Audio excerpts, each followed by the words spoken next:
वो शब्दों में खो गया। जीवन यहां था, वो वहां दूर भटकने लगा। लाओस से कहता है मेरे उपदेश समझने में आसान है। और आसान क्या हो सकती है बात? सीधे सीधे हैं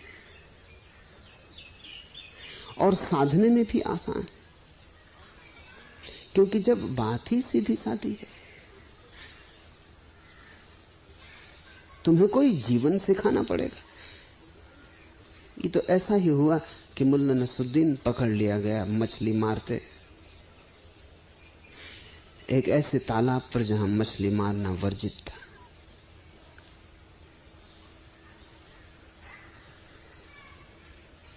जब पुलिस ने उसे पकड़ लिया, पूछा कि तुम ये क्या कर रहे हो? तख्ती दिखाई नहीं पड़ती कि यहां मछली मारना वर्जित है। ये सम्राट का अपना तालाब है, इस पर कोई मछली नहीं मार सकता। नसरुद्दीन ने कहा मछली मार कौन रहा है? लेकिन उसकी बंसी में फंसी एक मछली तड़फ रही थी। तो उन्होंने कहा फिर ये क्या हो रहा है? उसने कहा कि मछली को तैरना सिखा रहा हूं। तुम्हें जीवन सिखाना ऐसा ही है जैसे मछली को कोई तैरना सिखाए। सिखाना क्या है? जीवन तो है ही। तुम क्या सीखने के लिए भटके फिर रहे हो? और तुम सीखने के लिए भटकते हो तो कोई ना कोई चालबाज मिल जाता है जो सिखाने लगता। तुम मानते ही नहीं, तुम कहते हो सीखेंगे। मछली तैरने की सीखने की आकांक्षा करती, कोई ना कोई नसरुद्दीन मिल जाएगा जो तैरना सिखा दे। जीवित तुम हो, सब तुम्हारे पास है। और लाओस का कोई और उपदेश तो नहीं है, जीवन ही उपदेश है। इसलिए वो कहता है कि मेरे उपदेश समझने में आसान और मेरे उपदेश साधने में आसान है। साधना क्या है? लेकिन तब दूसरे दो वचन तुम्हें बड़े हैरानी के लगेंगे और बड़े सच। लेकिन न कोई उन्हें समझ सकता है और न कोई उन्हें साध सकता है।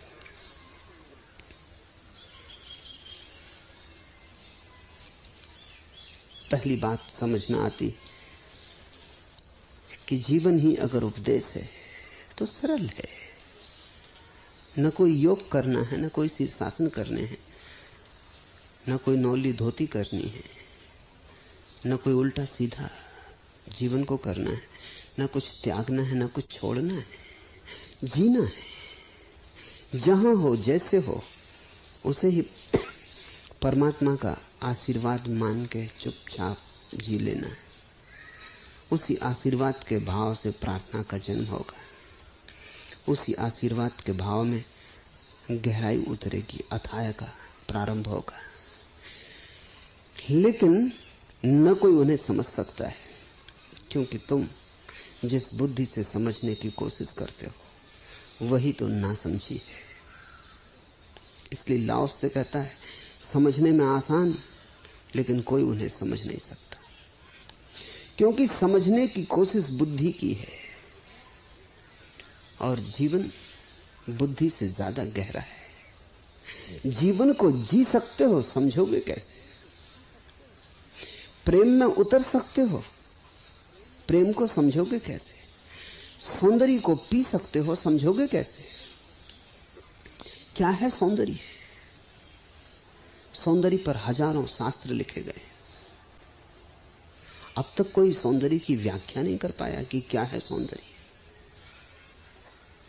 जिन्होंने भी व्याख्याएं की हैं वो सब हार गए, थक गए। तो और ये भी नहीं कह सकते कि सौंदर्य नहीं है, इसलिए व्याख्या किसकी करें? सौंदर्य तो है, सब तरफ है, सौंदर्य से भरा है अस्तित्व। तो ये तो कह नहीं सकते कि सौंदर्य नहीं है। लेकिन क्या है सौंदर्य?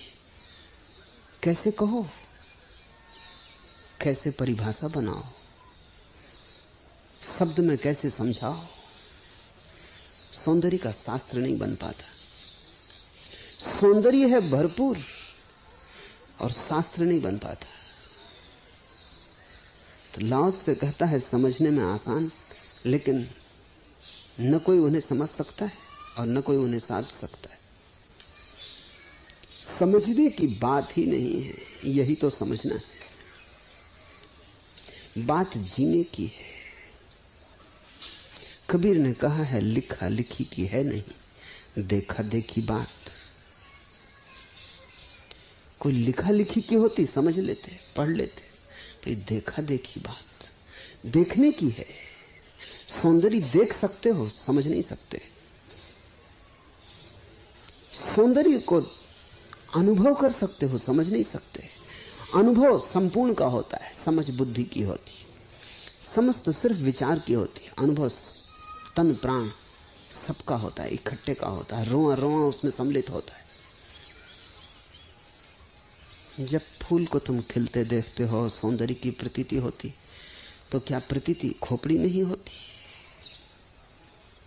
रोए रोए पे छा जाता है फूल। उसके खिलने में तुम भी कहीं भीतर खिल जाते हो। उसके साथ एक रास बन जाता है, एक रंग बन जाता है। आंख कान सब तरफ से प्रवेश कर जाता है। बुद्धि को भी उसका अंश मिलता है, पर अंश ही मिलता है, समग्र शरीर पर व्याप्त हो जाता है, समग्र आत्मा पर फैल जाता है। समझ तो केवल बुद्धि की है, शब्दों की है, अनुभव जीवन का है।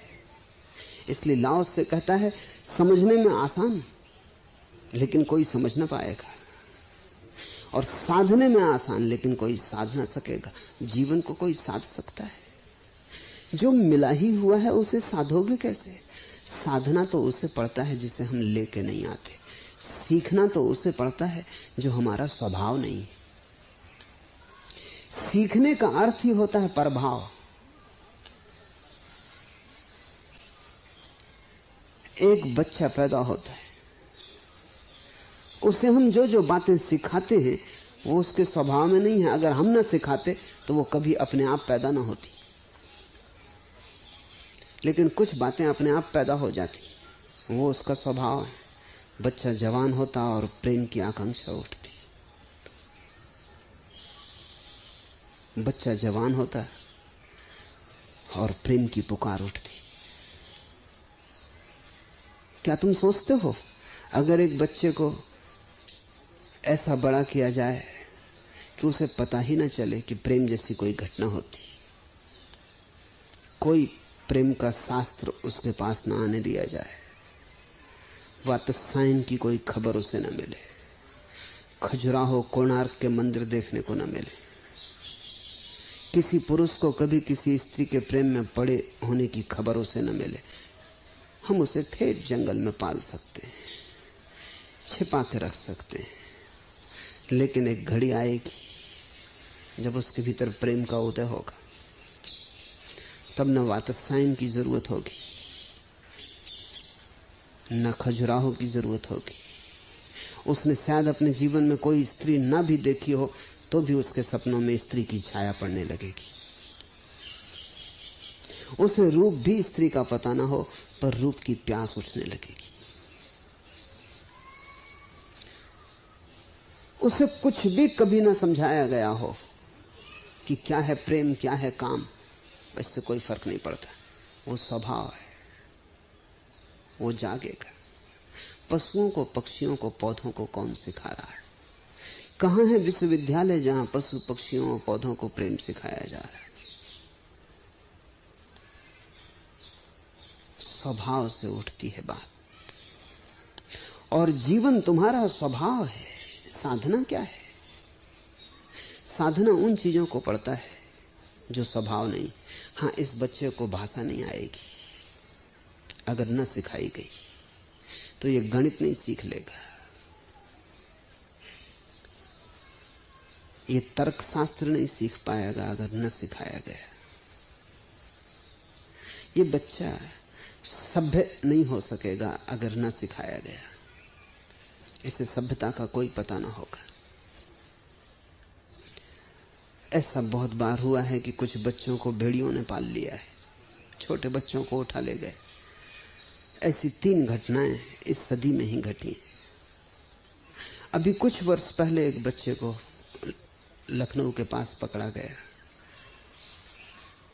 जो भेड़ियों ने पाला था। वो भेड़ियों जैसा चलता था, आदमियों जैसा चलता भी नहीं था, दो पैर पे भी खड़ा नहीं होता था।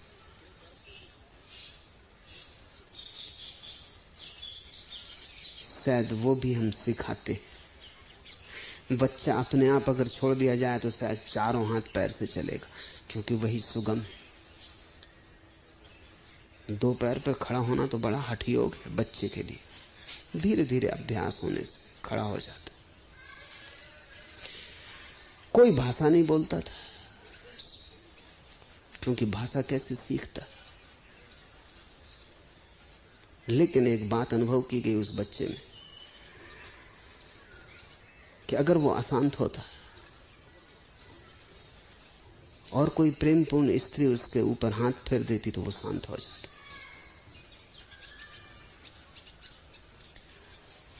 वो जो स्त्री का स्पर्श वो उसे शांत करता, उसे मां का स्पर्श बन जाता होगा। उसे कभी मां का स्पर्श याद भी नहीं।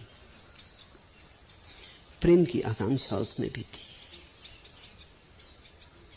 लेकिन और उसके पास कुछ भी न था। वो बिल्कुल जंगली जानवर था, मांस कच्चा खाता था। 6 महीने लग गए उसे भोजन खिलाने में, सिखाने में। 6 महीने लग गए उसको किसी तरह खड़ा करने में। 6 महीने में वो मर भी गया। और मेरा अपना ख्याल है कि उसको सिखाने की ये जो चेष्टा की गई, इसमें वो मर गया। अन्यथा वो बड़ा स्वस्थ था जब आया था, क्योंकि उसके ऊपर ये भारी हो गया। 12 साल का बच्चा था, उसको ये सिखाना बहुत भारी हो गया। ये इतना ज्यादा तकलीफ दे हो गया कि वो मर गया। जैसे जैसे सिखाया वैसे दुर्बल होता गया। जीवन को सिखाने की जरूरत ही नहीं है। जीवन कोई सभ्यता थोड़ी है, जीवन कोई शिक्षण थोड़ी है। जीवन तो तुम हो। तो जीवन को जानने के लिए तो तुमने जो सीख लिया है उसको थोड़ा अनसीखा करना ही हितकर होता है, ताकि तुम थोड़े मुक्त हो सको बंधनों से, ताकि तुम थोड़े अपने चारों तरफ की दीवार को तोड़ के बाहर आ सको।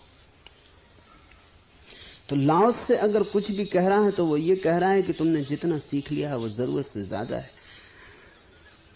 काम चलाओ को बचा लो, बाकी को छोड़ दो। या जो तुम बचाओ उसको भी बाहर बाहर रखो, भीतर मत ले जाओ। उसे तुम्हारे प्राणों को आक्रांत मत करने दो। जीवन को सिखाना नहीं है, जीवन तुम हो। इसलिए लाओस से कहता है न कोई उसे साध सकता है। समझने में आसान और कोई समझ नहीं सकता। और जब तक तुम समझने की कोशिश करोगे तुम वंचित रहोगे समझने से। साधने में आसान और कोई साध नहीं सकता। जीवन को साधने की कोशिश मत करना। जीवन को तुम्हारे साधने की कोई जरूरत नहीं। जीवन लंगड़ा नहीं है कि उसे शिक्षा की वैसाखियां चाहिए। जीवन के पास अपने पंख हैं, अपने पैर हैं। तुम सिर्फ जीवन को खुला मुक्त छोड़ देना और तुम पाओगे कि जीवन चलने लगा अपने आप। जीवन के पास परमात्मा की ऊर्जा है, ये पूरा अस्तित्व उसे साथ दे रहा है। जीवन पंगु नहीं है और न जीवन कमजोर है। जीवन के पास बड़ी ऊर्जा है। तुम सिर्फ एक मौका देना कि तुम बाधा मत डालना और जीवन चलने लगेगा, दौड़ने लगेगा और जीवन उड़ने भी लगेगा। कोई आकाश इतना बड़ा नहीं जहां जीवन उड़ ना सके। बड़े से बड़े आकाश को छोटा सा आंगन बना लेगा। लेकिन साधने की कोशिश तुमने की कि चूक जाओगे, समझने की कोशिश की कि नासमझी पैदा होगी। इसलिए तो पंडितों से ज्यादा अज्ञानी और नासमझ खोजना मुश्किल है। साधने की कोशिश की कि तुम भटक जाओगे, क्योंकि तुम जो भी करोगे वो तुम करोगे, तुम्हारी बुद्धि करेगी जो कि बहुत छोटी है और उस पर करेगी जो बहुत बड़ा है। अंशी को साधने लगे, खंड अखंड को साधने लगे तो मुश्किल में पड़ जाएगा। एक ही साधना है कि तुम खंड का आग्रह छोड़ दो, तुम खंड को अखंड में डुबा दो, तुम बूंद को सागर में गिरा दो, फिर सागर ही संभाल लेगा। तुम ये मत पूछो कि फिर बूंद का क्या होगा, फिर बूंद कहां जाएगी, भटक तो ना जाएगी। तुम बूंद को बचाओ मत और सागर को सिखाने की कोशिश मत करो और सागर को बांधने की चेष्टा मत करो, सागर को साधने की चेष्टा मत करो। अगर लाओत्से को ठीक से समझो तो कोई साधना नहीं है। इसलिए लाओत्से ने किसी योग की विधियों की कोई बात नहीं की, न कोई पद्धतियां, न कोई मार्ग।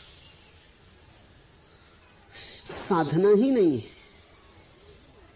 लाओत्से ये कह रहा है कि तुम्हें मिला है उसे भोगो, तुम्हें मिला है उसे जियो।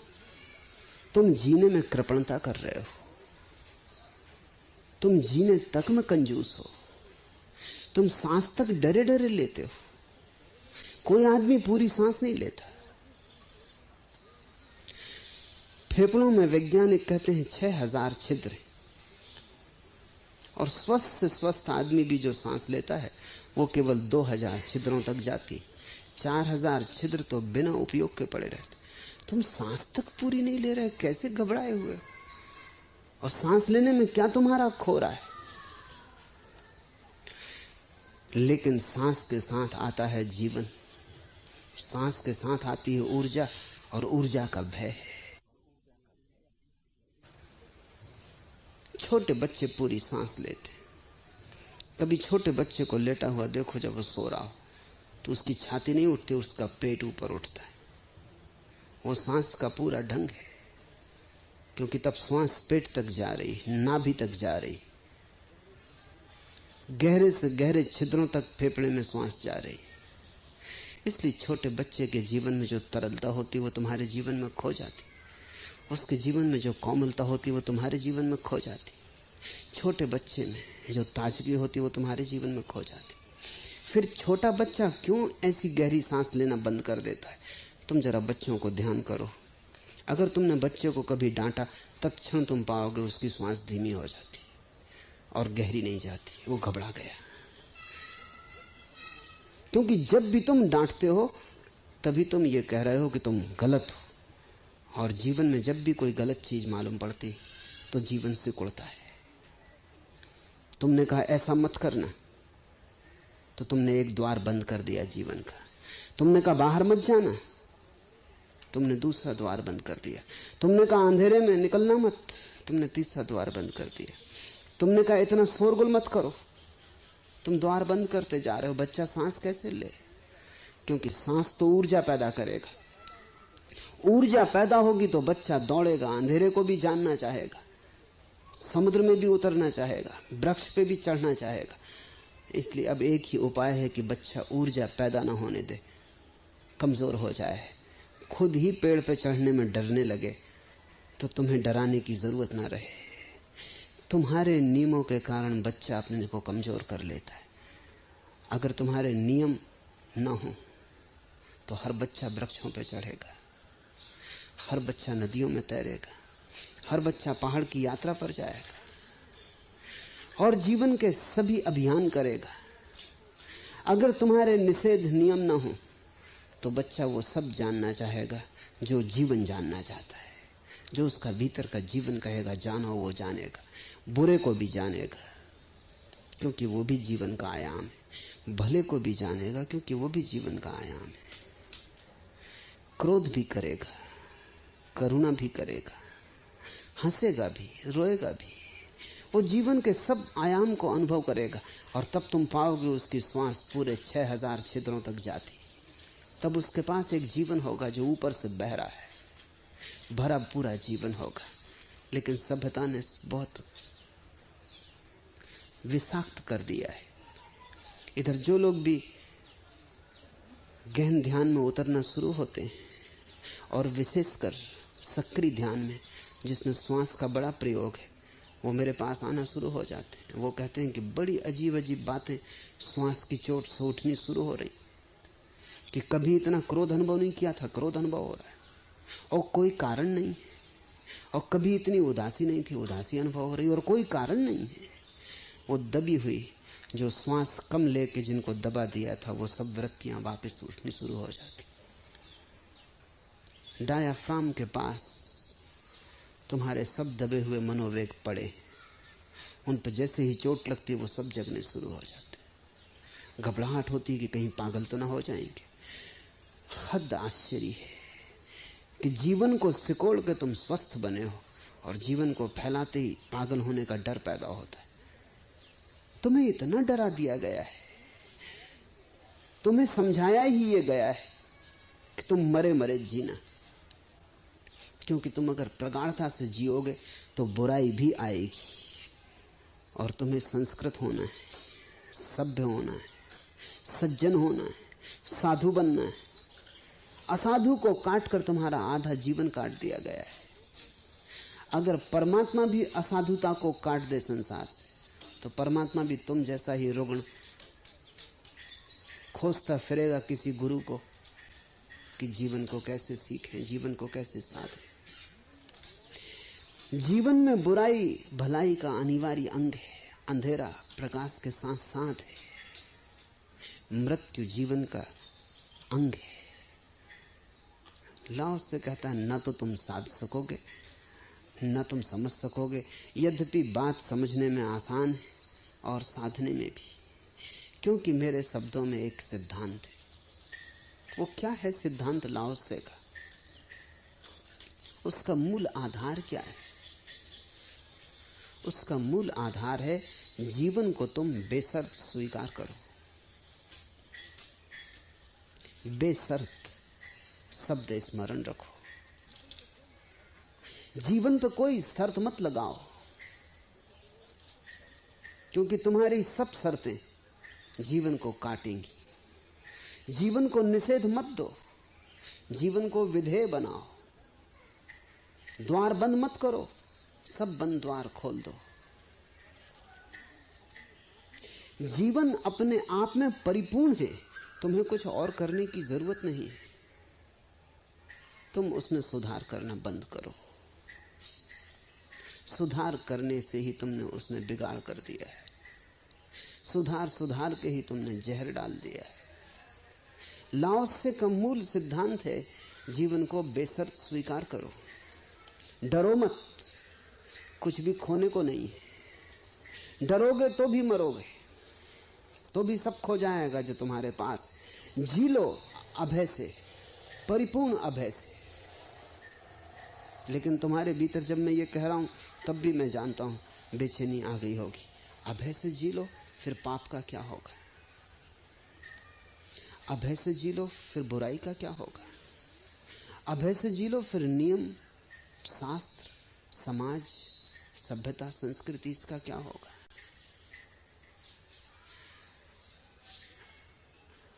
और बड़े आश्चर्य की तो बात यह है कि अगर तुम अभय से जियो तो पाप धीरे धीरे परमात्मा में लीन हो जाता है। निषेध तुम करो ही मत, तो निषेध करने को कुछ बचता ही नहीं, सभी विधेय हो जाता है। तुम अचानक पाते हो कि जगत एक संगीतपूर्ण लयबद्धता है, जिसमें बुराई का भी अपना स्थान है, जिसमें बुराई वर्जित नहीं है, वरन भलाई में स्वाद डालती। बुराई नमक है, जिसके बिना भलाई बेस्वाद हो जाती। तुम थोड़ा सोचो, एक आदमी जो क्रोध कर ही ना सकता हो, उसकी करुणा में कितनी गहराई होगी, छिछली होगी, उथली होगी। उसकी करुणा नपुंसक होगी, उसमें बल न होगा। जो आदमी क्रोध कर सकता हो, जिसने क्रोध पे कोई निषेध ना लगाया हो, बल्कि जिसने क्रोध को जिया हो और जीकर ही क्रोध करुणा बन गया हो, जितना क्रोध को जाना हो उतनी करुणा उपजने लगी हो, जितने अपने भीतर की हिंसा को पहचाना हो उतनी ही भीतर की अहिंसा जगने लगी हो, उसके करुणा में एक गहराई होगी, अतल गहराई होगी। वो गहराई क्रोध के कारण आ रही है। जिस आदमी ने काम वासना जानी ही नहीं, उसके ब्रह्मचर्य में क्या होगा? उसकी ब्रह्मचर्य को तुम नपुंसकता से ज्यादा और क्या नाम दे सकोगे? और नपुंसक ब्रह्मचर्य कोई ब्रह्मचर्य है? लेकिन जिसने वासना का उभार जाना, जिसने वासना का ज्वार जाना, जिसने वासना को जिया, उसके अनंत अनंत रूपों में पहचाना, उस पहचान, उस स्वाद, उस अनुभव से ब्रह्मचर्य का जन्म होगा।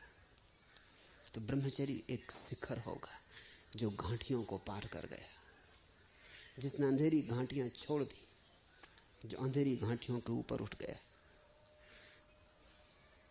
उस ब्रह्मचर्य का रस और रहस्य और ऊर्जा और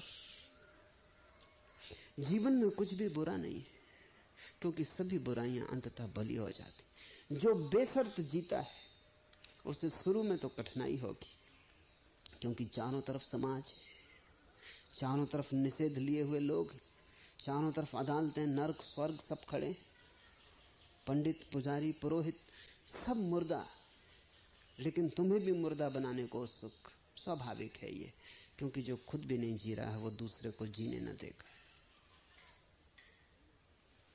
जो खुद जीने से वंचित रह गया है उसकी ईर्ष्या भयंकर होती। तुम्हारे साधु सन्यासी तुम्हें जीने न देंगे, क्योंकि वे मर रहे हैं, उन्होंने अपने को काट डाला है, उन्होंने अपनी जड़ें तोड़ ली। वे चाहेंगे कि तुम भी अपनी जड़ें तोड़ लो। उनकी ईर्ष्या भयंकर है, और उनकी ईर्ष्या धर्म के आवरण में छिपी, इसलिए तुम पहचान भी ना सकोगे। उनकी ईर्ष्या निंदा बन गई है, उनकी ईर्ष्या ने तुम्हारे लिए नरकों का इंतजाम किया है। जो व्यक्ति भी जी नहीं पा रहा है ठीक से, वो दूसरे को भी जीने नहीं देगा। तुम मुस्कुराओगे तो उसे पीड़ा होगी, वो तुम्हारे मुस्कुराहट पर भी जहर डाल देगा और कहेगा कि ये पाप है। तुम नाचोगे तो उसे पीड़ा होगी, क्योंकि वो लंगड़ा है, उसके हाथ पर उसने खुद ही काट डाले। वो तुम्हारे उत्सव को मिटा डालना चाहेगा, वो सारे जगत को उदासी और मरघट से भर देना चाहेगा। लेकिन जिस व्यक्ति ने जीवन को बेशर्त जिया है वो दूसरों को भी मुक्त करेगा, और उसे ही मैं सद्गुरु कहता हूं, जिसने जीवन को जिया है और जो तुम्हारे प्रति ईर्ष्या से नहीं भरा है, क्योंकि भरने का कोई कारण ही नहीं है, जो तुम्हारे प्रति करुणा से भरा है। जिसने जीवन को जिया है वो तुम्हें भी जीवन को जीने में सहारा देगा। वो तुम्हें काटेगा नहीं, जोड़ेगा। वो तुम्हारी पंगुता को मिटाएगा, तुम्हारे पक्षाघात को पिघलाएगा। वो तुम्हें फिर से जीवन देना चाहेगा। जिसने महाजीवन को जाना है वही केवल तुम्हें जीवन देने को उत्सुक हो सकता है। लेकिन जो खुद अपने को मार रहे हैं, आत्मघाती हैं, वे तुम्हें भी मार डालना चाहेंगे।